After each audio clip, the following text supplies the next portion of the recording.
drawing your firearm from your safe. Today we're going to use the Agile 52 to access our firearms in the event we need to use it in a home defense situation. I have a handgun and a carbine set up. This is dry fire practice. Just the same as you would do dry fire with your holster and your handgun, we're going to do some dry fire utilizing the safe as our retention device. So we'll start with the pistol first. I have my handgun set up on a pistol peg at about chest level.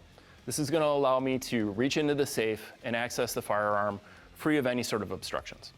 Just like I would access it from my holster, I'm going to reach into the safe with a high tan grip and my index finger along the frame, keeping free of grabbing the trigger.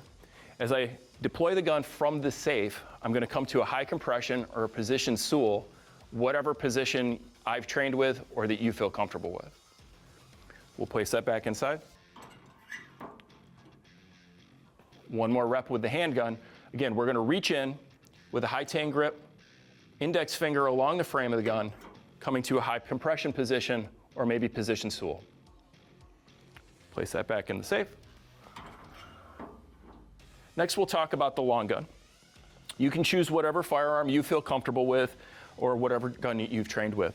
There's an AR-15 in here today. With the gun set up with the pistol grip towards the back of the safe, to access that, I'm going to reach in and I'm going to grab the fore end with my non-dominant hand. As the gun's pulled from the cradle, I'm going to roll it down into a low ready position, accessing the grip with my primary hand.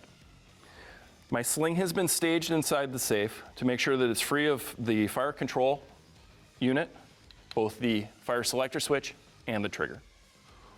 We'll place this in a slightly different configuration.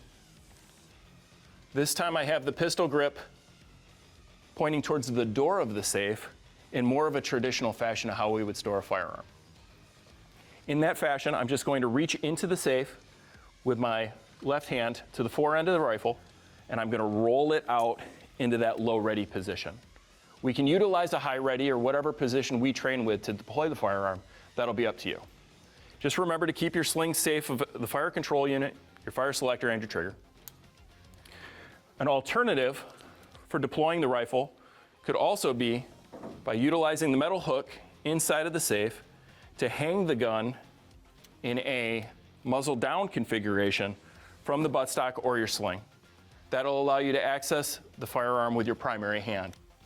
You can choose whatever best works for you so you're prepared for anything.